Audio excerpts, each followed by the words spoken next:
Hello and good day, I'm Robert Tan and this is NBN's coverage of the U.S. presidential elections from the Pinoy Perspective.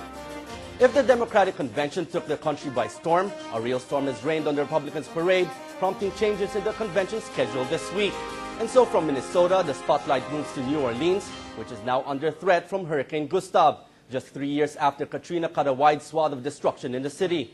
Let's see how residents and officials prepared for what is dubbed as the mother of all hurricanes.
Country first, that's the slogan of the Republican Party. And that slogan is being put to a test as party officials decide whether to push through with a 4-day convention or to divert the resources to helping the country brace for a storm.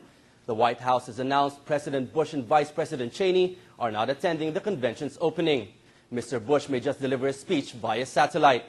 Republican presumptive nominee John McCain and his running mate Sarah Palin were poised to travel to Jackson, Mississippi for a briefing on emergency management and hurricane response. John McCain, the Republican Party's presumptive nominee for president, comes from a family of military men and has likewise served this country as a soldier and a prisoner of war in the Far East.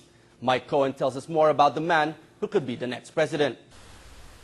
The son and grandson of admirals, born on a U.S. military base in what was then the U.S.-run Panama Canal Zone in 1936.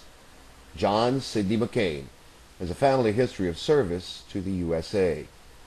McCain has been described as many things, from sailor to naval aviator to POW and Washington insider. In his lifetime, one description is that of being lucky. That's been a staple of his political life and Navy career. On July 29, 1967, aboard the aircraft carrier Forrestal, Lieutenant Commander McCain, an A-4 Skyhawk pilot, was preparing to take off on a bombing mission over Vietnam when a horrifying disaster struck.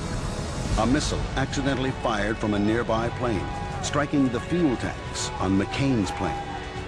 In the ensuing explosions and fire, McCain escaped by crawling onto the nose of his plane and diving into the fire on the ship's deck.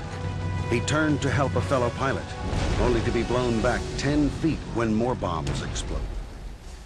To many, his Vietnam War experience was the clearest example of his ability to stand up and be brave.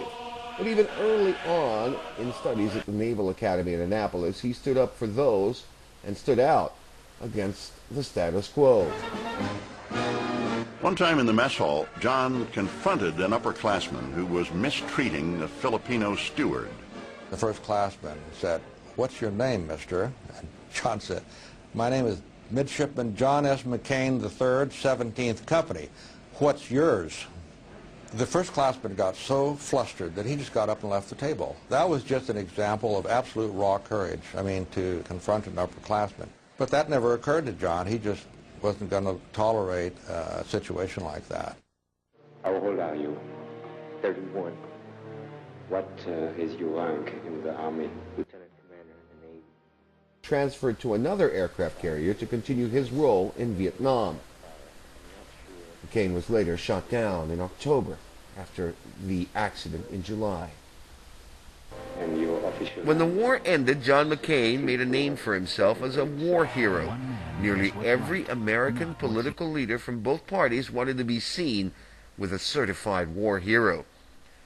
McCain did not give up on the U.S. Navy and his career there. He became commander of a tough naval squadron based in Florida that trained pilots to be adaptive, innovative. As commander, his style earned him favor with his men. He later found his true calling thanks to the Navy. Later in life, after a stint as a naval liaison to the U.S. Senate in Washington, D.C. But while in Washington, D.C., John McCain made the acquaintance of those political leaders who would later become his mentors and backers in politics. Gentlemen, the President of the United States. The people of Arizona can do themselves and me a big favor by electing John McCain to the U.S. Senate. In total, John McCain served 22 years in Congress. He eventually sought the presidential nomination in 2000, but lost out to current President George W. Bush.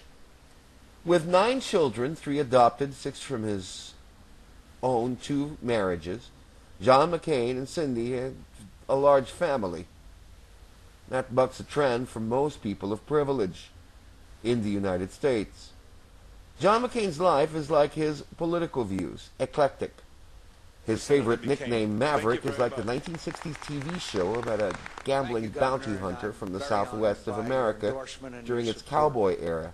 It's probably the most apt to describe McCain. Inventive, adaptive, innovative, and lucky. Setbacks, yes, he has had them. But somehow John McCain endures and survives. He adapts, improvises to overcome and get his victories, emerging stronger than before with each new challenge. Mike Cohen, NBN. When you saw my 95-year-old mother there, I think you saw the kind of genes that I have. I work 24/7. Sarah Palin, governor of Alaska and now the vice presidential bet of the Republican Party, has been described as an agent of reform, much like Senator Obama. Let's get to know the tough woman behind the engaging persona. I was just your average. John McCain's choice for vice president, Alaska Governor Sarah Palin, seems to have an interesting background. A self-confessed hockey mom, Palin drives a snowmobile, she hunts, she fishes, she eats moose burgers. In high school, Palin played point guard for Wasila's basketball team. Her aggressive play earned her the nickname Sarah Barracuda. She was also a beauty queen. She placed second in the 1984 Miss Alaska competition. After graduating with a journalism degree from the University of Idaho, Palin returned to Alaska and covered sports for an Anchorage TV station. Prior to her election as governor, Palin served 2 terms on the Wasilla City Council and 2 terms as the mayor of Wasilla. She married her high school sweetheart, Todd, a commercial fisherman, oil field worker, and snowmobile racer. They have 2 sons and 3 daughters. The youngest, 4-month-old Trig, was born with Down syndrome. It was discovered during a prenatal testing, but a fierce opponent of abortion refused to end her pregnancy.